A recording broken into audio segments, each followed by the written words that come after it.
ভদ্রতার খাতিরে আমি এই উত্তরটা মানুষের মুখের উপরে দিই না, কিন্তু কখনো যদি প্রয়োজন হয় দিতে বাধ্য হব।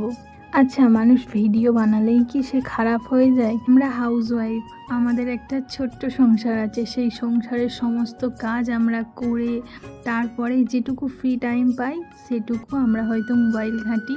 তার মাঝখানে কখনো কখনো যদি মনে হয় ভিডিও বানাতে, ভিডিও বানায় ভালোবেসে, এই নয় যে এর টাকায় আমার সংসার চলে। সবথেকে বড় কথা, আমি ভিডিও বানিয়ে এখনও পর্যন্ত আর্নিং করিনি। যদি কখনো কপালে থাকে তো হবে, আর না হলেও কোনো ক্ষতি নেই, আমার কোনো কিছুতেই অসুবিধা নেই।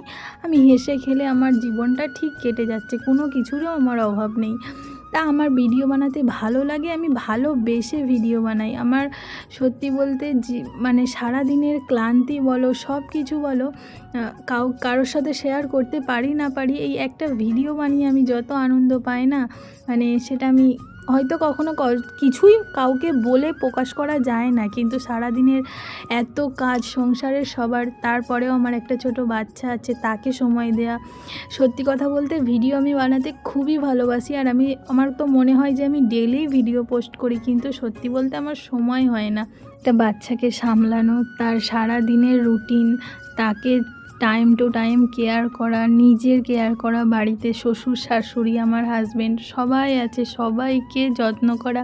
আমি একটা বাড়ির বউ, আমি মনে করি এটা আমার কর্তব্য।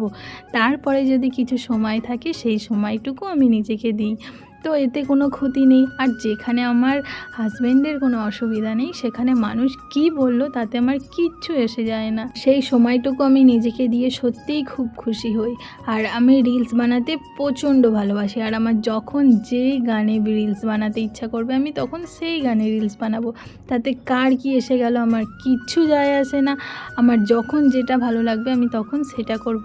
যেখানে আমার বরের কোনো আপত্তি নেই সেখানে আমি কারোর কথা ভাবিও না। অ্যাকচুয়ালি কি বলো তো, আমি ফ্রি টাইমটা আমি নিজেকেই দেওয়ার চেষ্টা করি। আর যারা এই যে কারোর নামে সমালোচনা করে তারা কি করবে বলো তো, তাদের তো ফ্রি টাইমটা তারা নিজেকে দিতে পারে না, এই অন্যকে নিয়েই সমালোচনা করে, অন্য কি করছে না করছে এইগুলো নিয়েই ভাবে, এইগুলো নিয়েই তাদের জীবন। তারা কি করবে বলো তো, ওই জন্য পরনিন্দা পরচর্চা করাটা তাদের কাছে মনে হয় ঠিক।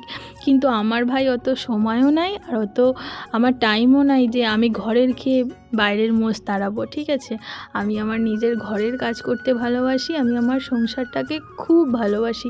আমার ছোট্ট সংসার আমি সব সময় নিজের মতো করে গুছিয়ে রাখতে বা নিজের হাতে সব কিছু করতে, সত্যি বলছি আমি এত ভালোবাসি। আমার সংসারের কাজ আমি নিজের হাতে করতে প্রচণ্ড ভালোবাসি। কখনো কখনো অসুস্থ বা কিছু হলে হ্যাঁ সবাই হেল্প করে ঠিকই, কিন্তু সত্যি বলতে আমি আমার নিজের হাতে রান্না করে সবাইকে খাওয়াতেও ভালোবাসি। আর নিজের সংসারের সব কিছু আমি নিজে করতেই পছন্দ করি। কখনো কখনো এমনটা হয় জানো তো, হয়তো এই জিনিসটা আমি এখানটায় রাখি, কিন্তু ভুলবশত কেউ হয়তো ওটা অন্য জায়গায় রেখে দিল।